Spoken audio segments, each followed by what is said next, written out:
Jadi, Bapak Ibu, saya yakin sekali bahwa firman pada sore hari ini memang dipersiapkan untuk mendengarkan firman Tuhan, terutama kitab Amsal, pandangan kitab Amsal, pendapat kitab Amsal tentang hutang. Kenapa? Karena ketika hari Jumat itu saya sudah menyiapkan yang terakhir untuk khotbah ini, dan saya malah merasakan ada kebuntuan ya, ada sesuatu yang masih belum selesai total, dan saya nggak tahu apa itu. Tiba-tiba hari Jumat itu saya dihubungi oleh salah satu bekas murid saya. Dan dia dengan minta maaf sebesar-besarnya, mohon untuk mendapatkan pinjaman dari saya untuk menutup hutangnya. Dan saya memberikan beberapa solusi kepada dia atas permasalahan yang dialami.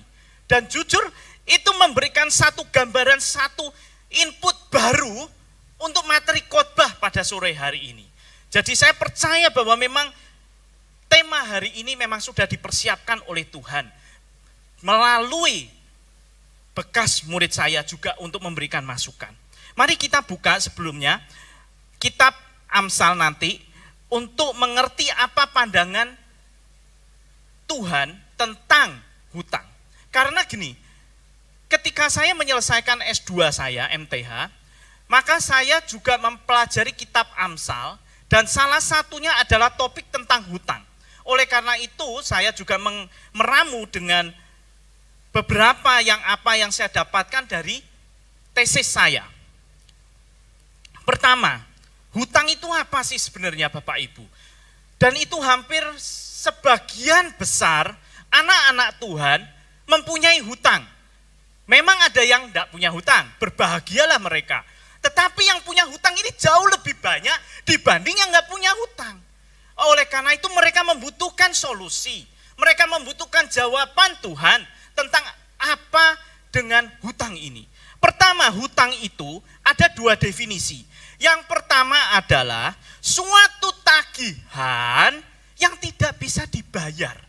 Jadi umpama kita kalau listriknya nggak pakai yang token ya, tapi yang pulsa yang tagihan tiap bulan, maka kita menikmati listrik selama sebulan dan di akhir bulan kita harus membayar. Kita menerima tagihan. Nah, ketika kita nggak bisa bayar tagihan, maka itu sudah disebut hutang. Tapi selama tagihan bisa dibayar, itu masih belum berbentuk hutang. Itu yang bentuk pertama dari hutang. Bentuk kedua dari hutang adalah di mana suatu tindakan meminjam uang dari pihak lain dengan atau tanpa jaminan, dengan atau tanpa bunga. Jadi tindakan meminjam uang dari pihak lain itu sudah disebut juga hutang. Walaupun tanpa jaminan, walaupun tanpa bunga, itu pun hutang. Nah, yang membuat kenapa kita berhutang itu karena sebenarnya intinya cuma satu, kekurangan uang, kekurangan dana cash. Bisa dalam bentuk rekening ataupun dalam bentuk tunai, tapi kita kekurangan dana.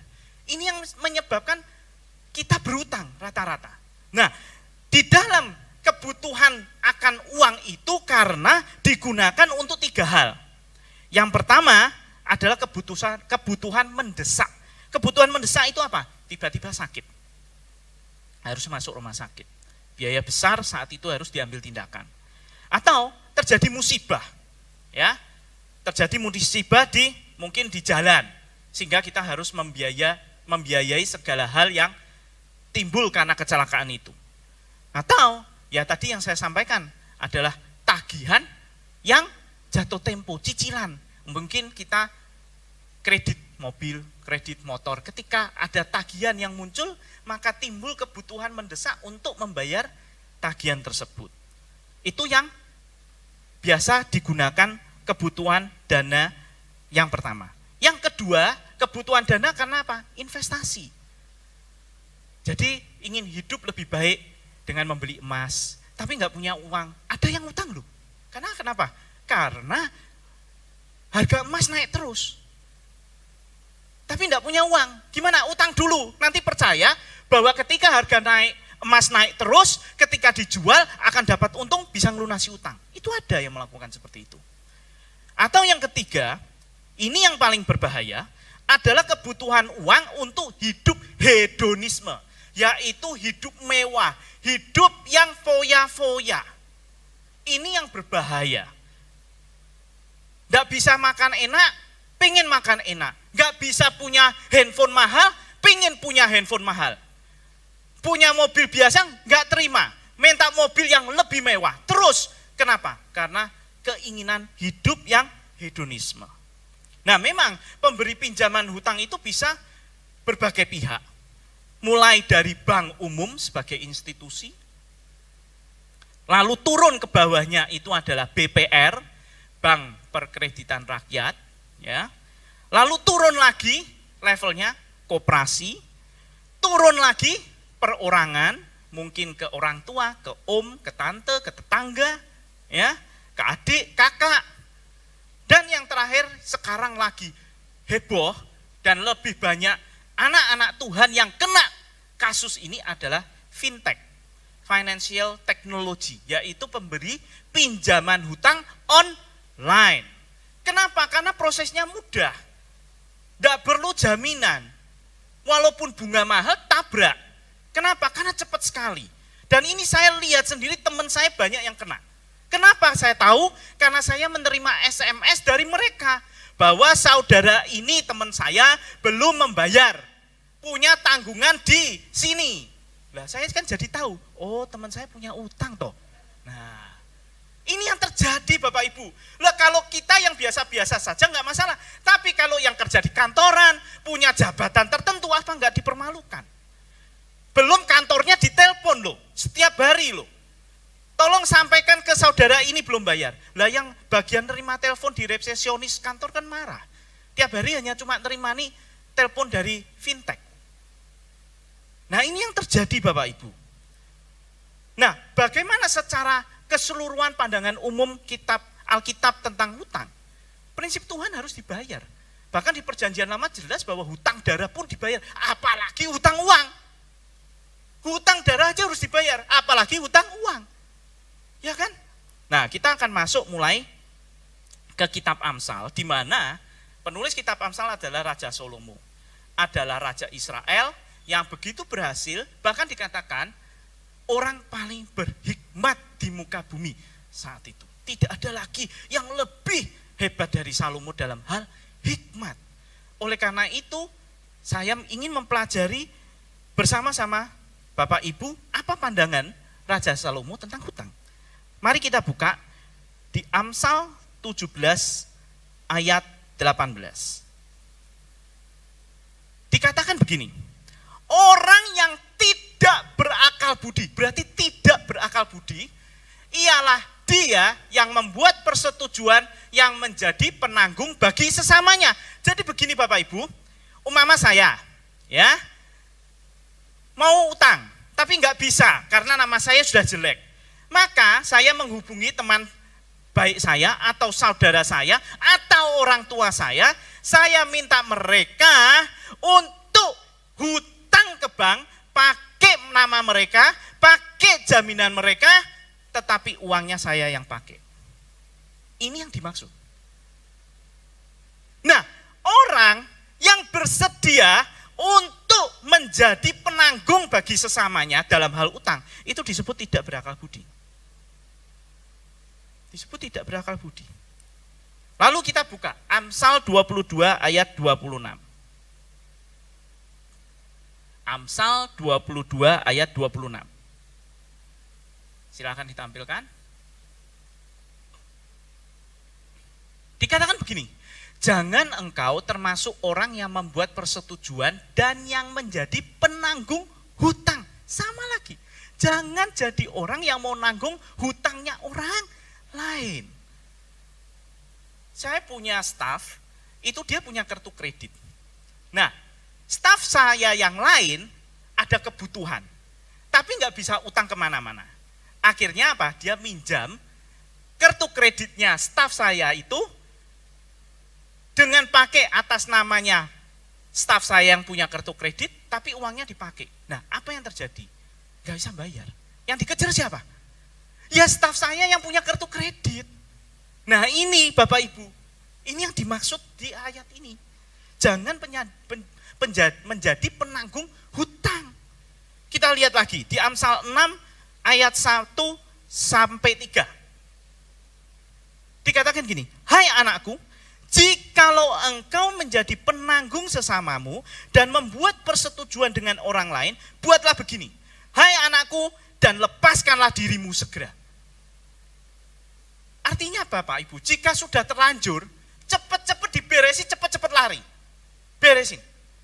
Lepaskan dari hutang itu. Karena saya pernah melakukan ini dan saya disadarkan oleh ayat ini. Yaitu ketika adik saya punya utang, dan saya menjamin. Jadi saya pinjem sesuatu atas nama saya dan itu saya jaminkan ke adik saya untuk menyelesaikan hutangnya dia. Tapi akhirnya saya yang nanggung. Ketika lewat 1 bulan saya bayar bunganya. Tapi mau masuk bulan kedua saya mulai mikir, loh lah ini kok selamanya saya yang bayar bunga. Ini kalau adik saya lepas, seluruh hutang itu jadi beban saya. Maka dengan cepat-cepat saya segera beresin, adik saya kejar caranya gimana untuk mengembalikan pinjaman saya dan saya langsung lunasi. Karena saya sadar ini bahaya, baru bulan pertama. Nanti tiap bulan kayak apa? Nah ini yang dimaksud, segera lepaskan dirimu. Jika engkau menjadi penanggung hutang bagi orang lain. Segera. Nah di dalam 3 ayat tadi, itu jelas kitab Amsal mengatakan bahwa janganlah kita menjadi penanggung hutang sesama kita. Baik itu orang tua kita, saudara kita, teman baik kita yang paling dekat pun. Jangan. Karena dikatakan tidak berakal budi. Coba kita lihat pandangan kitab Amsal yang lain. Di Amsal 22 ayat 7. Dikatakan begini. Orang kaya menguasai orang miskin, yang berhutang menjadi budak dari yang mengutangi. Nah ini Bapak Ibu, kita sudah tahu bahwa di zaman modern ini sudah tidak ada perbudakan lagi. Tapi perbudakan yang terjadi adalah ketika seseorang berhutang kepada orang lain, maka dia menjadi budak dari orang yang memberikan uang kepada kita. Contoh, kita hutang ke bank. Itu kan kita kalau nggak bisa bayar, kita kan dikejar-kejar bank. Ya kan? Dimaki-maki, ditelepon, didatangi rumahnya, segala macam mereka lakukan. Pokoknya kita ditekan. Bahkan yang fintech itu dengan bunga yang sudah nggak wajar. Dalam waktu 3-4 bulan, hutang pokoknya sudah lebih kecil dari bunganya. Bunganya sudah lebih besar. Dan tidak bisa apa-apa. Karena sudah terlanjur terjerat. Artinya Bapak Ibu, pandangan kitab Amsal tentang hutang yang kedua adalah, jika seseorang berhutang, maka dia akan tunduk pada semua keinginan dan persyaratan dari pemberi hutang. Otomatis menjadi budak. Nurut. Apa aja? Nurut. Kalau enggak, jaminan hilang. Rumah disita, motor disita. Ya kan? Enggak ada pilihan. Nah, pandangan ketiga kitab Amsal, kita buka di Amsal 23 ayat 4. Dikatakan, jangan bersusah payah untuk menjadi kaya. Tinggalkan niatmu ini. Didukung lagi dengan Amsal 28 ayat 20 mengatakan, orang yang dapat dipercaya mendapat banyak berkat, tetapi orang yang ingin cepat menjadi kaya tidak akan luput dari hukuman. Nah, Bapak Ibu, banyak sekali anak-anak Tuhan itu terjerat hutang karena ingin cepat jadi kaya. Sangat-sangat banyak yang terjerat ini. Adik saya pun terjerat karena ingin cepat jadi kaya. Nah, kalau gitu kita bisa simpulkan di dalam kitab Amsal itu membagi 2 konsep hutang. Yang pertama adalah hutang sebagai penjamin orang lain. Jadi uangnya dipakai orang lain tapi atas nama kita. Sedangkan yang kedua adalah hutang untuk diri kita sendiri. Ya, kita hutang, kita pakai uangnya. Tapi yang pertama yang pakai orang lain. Nah, Alkitab mengatakan bahwa itu sangat berbahaya dan tidak dianjurkan, bahkan tidak berakal budi. Kenapa? Karena yang jenis pertama itu merusak hubungan. Ngerti? Ketika kita pinjam atas nama orang lain, kita nggak bisa balikin, akhirnya apa? Ribut sama yang dipinjam namanya. Pasti ribut. Akhirnya hubungan anak orang tua rusak, ya. Hubungan saudara rusak, apalagi dengan orang lain rusak. Hanya gara-gara masalah utang. Karena itu Abuna sangat jelas menjelaskan bahwa di dalam jemaat G2CC tidak boleh ada saling hutang menghutangi. Nggak boleh, karena nanti merusak hubungan. Ini yang terjadi. Yang kedua, kalau untuk diri sendiri, maka itu harus dilakukan dengan penuh perhitungan, ya. Dan dilihat persyaratannya. Tidak untuk dipakai untuk foya-foya. Tidak untuk pingin cepat jadi kaya. Nah, Bapak Ibu, saya akan rangkum semua tentang hutang dengan waktu yang terbatas. Saya masuk sekarang yang harus diperhatikan anak-anak Tuhan adalah ada 3 tahapan proses hutang. Ini penting sekali Bapak Ibu. Yaitu pertama, ketika belum berhutang tapi mau utang. Yang kedua, mulai mengajukan proses hutang. Dan yang ketiga, proses penyelesaian hutang, baik kreditnya macet ataupun lancar. Ini 3 tahapan yang harus diperhatikan. Ketika belum berhutang, Bapak Ibu tolong perhatikan. Pikirkan dan siapkan dirimu untuk yang terburuk. Jangan mikir enaknya, pikir yang terburuk kalau engkau tidak bisa bayar hutangmu. Apa yang terjadi? Pikirkanlah itu, siapkanlah dirimu dulu. Kalau engkau siap gak untuk menghadapi kehilangan rumahmu? Apakah engkau siap kehilangan hubungan baik? Apakah engkau siap dengan segala macam risiko yang akan engkau tempuh dalam berhutang? Kalau engkau siap, maju. Hindari Bapak Ibu, hutang untuk menutup hutang. Itu bukan solusi. Hutang menutup hutang itu gali lubang menutup lubang. Itu sudah tanda bahwa kita dalam posisi berbahaya. Sangat berbahaya. Sudah tidak sehat secara keuangan. Lalu baca baik-baik perjanjian hutangmu. Ya, jangan seperti yang fintech. Ini yang penting juga. Ketika engkau menjaminkan sesuatu jaminan kepada institusi untuk mendapatkan hutang, pastikan ada kesepakatan. Pastikan ada kesepakatan. Suami istri terutama menjaminkan rumahnya. Tapi tidak sepakat sebenarnya. Seperti saya dulu, ketika saya jaminkan rumah saya 3 miliar, saya ancam istri saya kalau nggak mau tanda tangan. Dan akhirnya dia tanda tangan karena terpaksa. Dan akhirnya apa yang terjadi? Nggak bisa bayar. Rumah sudah hampir disita. Tinggal 3 hari sudah dipasang papan iklan sita. Itu yang terjadi Bapak Ibu. Pastikan harus ada kesepakatan. Kalau istrimu menolak, jangan paksakan. Percayalah, istri adalah penolong. Maka dia menolong engkau agar tidak terjerat hutang dan kehilangan rumahmu. Tapi waktu itu saya tidak belajar firman Tuhan, nggak ngerti bahwa istri adalah penolong. Sehingga harga yang dibayar sangat mahal. Lalu, jangan jaminkan rumah tempat tinggal. Karena itu adalah hartamu yang terakhir. Kamu jaminkan mobil hilang masih bisa jalan. Kamu nggak punya tempat tinggal mau kemana? Apalagi itu rumah ibumu, rumah orang tuamu. Itu yang terjadi pada adik saya. Orang tua saya mau tidur mana? Adik saya hilang. Jangan sekali-kali menggadaikan rumah orang tuamu atau rumahmu. Jangan. Lalu pastikan nilai cicilan hutang lebih kecil dari 30% pendapatanmu. lebih dari 30% gajimu atau pendapatan usahamu, maka itu sudah sangat berbahaya. Sangat berbahaya. Seperti murid saya yang kemarin telepon, dia nggak bisa bayar hutang, saya tanya, gajimu berapa? Sekian. Perincian gajimu berapa untuk apa segala macam saya minta. Dikasih.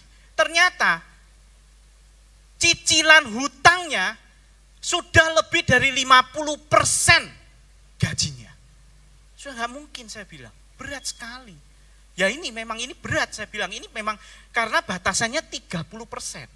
Kamu sudah 50%, gimana kamu bisa hidup? Nggak mungkin. Nah ini kesalahan banyak anak Tuhan mengambil cicilan hutang yang lebih besar dari 30% pendapatannya. Lalu juga saran saya sebagai seorang wirausaha, usahakan jangan mengambil utang ketika memulai usaha. Tapi kalau pengembangan usaha boleh. Lewong yang ngambil pengembangan usaha dengan berhutang aja banyak yang jatuh. Apalagi engkau yang baru memulai usaha, di mana bulan-bulan pertama pendapatanmu pasti minim.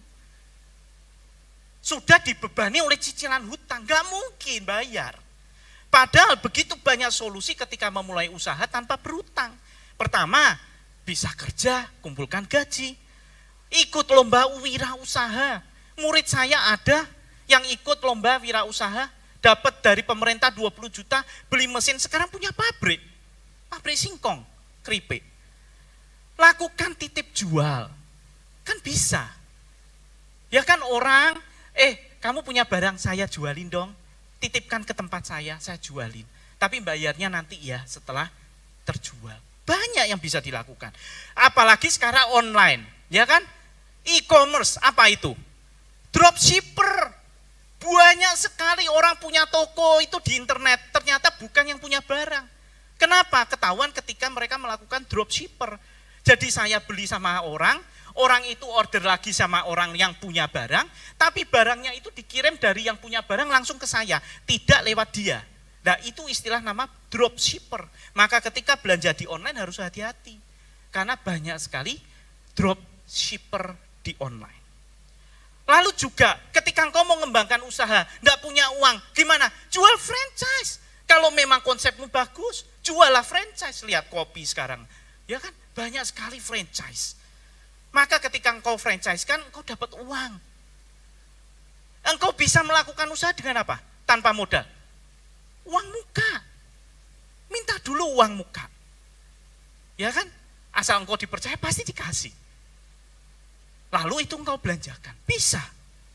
Atau engkau cari investor. Mitra. Yang mau membiayai modalnya. Bisa. Bagi hasil. Atau jual aset yang non produktif. Yang menimbulkan biaya. Dan yang terakhir apa?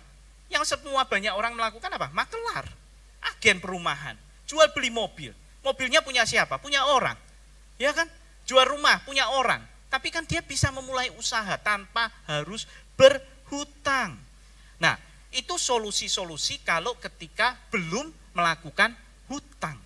Tapi kalau engkau sudah akad hutang, maka yang harus diperhatikan adalah engkau harus disiplin sekali menggunakan hutang itu sesuai dengan perencanaan yang engkau bikin ketika engkau mengajukan hutang.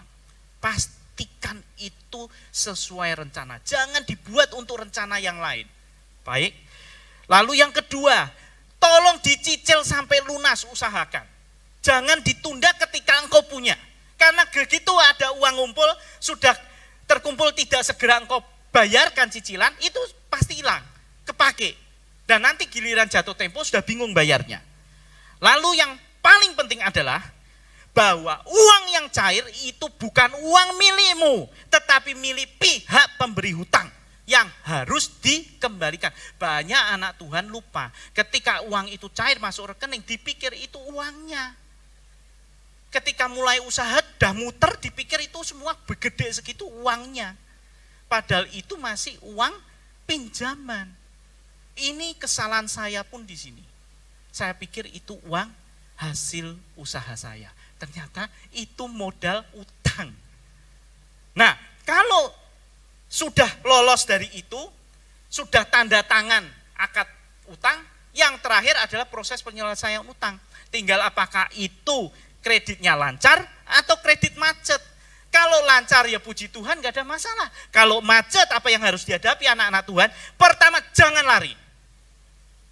Hadapi, negosiasikan, tunjukkan itikat baikmu seperti anak-anak Tuhan. Punya etika. Saya tidak pernah lari ketika saya dicari oleh bank. Suruh datang, saya datang. Ditelepon tidak pernah saya reject. Saya selalu angkat. Selalu. Lalu yang kedua, kurangi pengeluaran yang tidak perlu. Yang ketiga, segera lunaskan hutangmu, terutama hutang pokoknya, supaya bungamu bisa turun. Dan yang terakhir, ini yang paling penting ketika hutangmu sudah macet. Berdoalah kepada Tuhan yang benar. Janganlah engkau berkata kepada Tuhan, Tuhan lunaskan hutangku. Gak akan dijawab Bapak Ibu. Saya juga begitu, gak ada jawaban. Tapi ketika saya mendengar firman Tuhan dan saya mengenal kebenarannya, maka doa saya berkata begini, Tuhan berkatilah kedua tanganku, segala pekerjaan tanganku, sehingga aku dapat membayar semua hutangku. Dan itu dikabulkan Tuhan. Itu sikap yang benar. Jangan lari. Jangan minta kita yang hutang, Tuhan yang bayar. Mana ada. Tapi bertanggung jawablah seperti seorang anak Tuhan yang sudah dewasa. Tuhan, aku salah. Dan saya berdoa begitu. Saya berkata, Tuhan, aku yang salah. Aku siap bayar. Saya tidak akan lari. Tapi tolong Tuhan, kasihanilah aku. Berkati usahaku. Semua pekerjaan tanganku supaya aku bisa melunasi hutangku. Dan Tuhan mengabulkan doa itu. Itu juga Bapak Ibu bisa lakukan. Gak usah takut. Kembali ke Tuhan, minta pertolongan. Oleh karena itu Bapak Ibu, secara kesimpulan, kitab Amsal itu bisa dikatakan tidak mendukung hutang sama sekali. Baik untuk menjamin orang lain atau untuk diri kita sendiri. Kitab Amsal tidak mendukung. Kalau bisa jangan berhutang. Ini firman Tuhan yang mengatakan, apalagi disampaikan lewat Salomo. Manusia paling berhikmat. Lalu kedua, kesalahan di dalam anak Tuhan menganggap hutang adalah solusi. Hutang itu bukan solusi Bapak Ibu. Hutang itu jerat. Hutang itu jebakan. Itu bukan solusi. Karena engkau akan ditagih. Sekian waktu ditagih. Jadi itu bukan solusi. Kalau itu bukan solusi ya jangan diambil kalau bisa. Ya kan? Kalau mau tetap diambil ya terima resikonya. Karena sudah dibilang itu bukan solusi. Lalu hutang itu juga membuat kita diperbudak. Lihat coba, saya ngerasakan Bapak Ibu, stres rasanya. Tiap bulan, tiap tanggal tertentu didatangi orang. Dibel. Ya kalau cuma ngebel datang, lah kalau teriak-teriak di depan rumah. Tetangga keluar, siapa itu, ada apa? Belum orang itu debt kolektornya ngomong ke tetangga tukang parkir semua, tuh lo punya utang gak dibayar. Nah, stres gak? Stres. Apalagi kalau ada jaminan. Mau disita.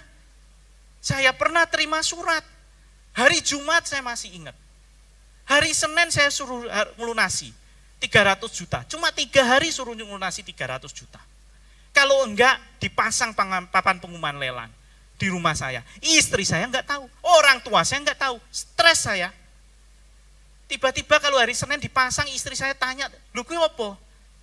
Orang tua saya tanya, "Itu apa?" Saya mau jawab apa? Stres saya itu. Itu kalau enggak pertolongan Tuhan, enggak mungkin saya lolos pada hari Senin itu. Makanya hutang itu kita diperbudak. Bukan justru diperingan. Enggak. Nah, Bapak Ibu, penyebab utama sebenarnya, saya simpan di terakhir, tidak mau saya keluarkan dulu. Para pemusik silahkan maju. Kunci inti dari hutang sebenarnya satu ini. Dan itu ternyata di ayat firman Tuhan ada. Mari kita buka di Yakobus 1 ayat 14. Inilah penyebab dari semua anak-anak Tuhan berhutang. Yaitu tetapi tiap-tiap orang dicobai oleh keinginannya sendiri karena ia diseret dan dipikat olehnya. Jadi ternyata Bapak Ibu, hidup manusia itu dikuasai oleh dua kutub. Satu adalah kutub kebutuhan, makan, pangan, sandang. Satu kutub lagi yang dinamakan keinginan.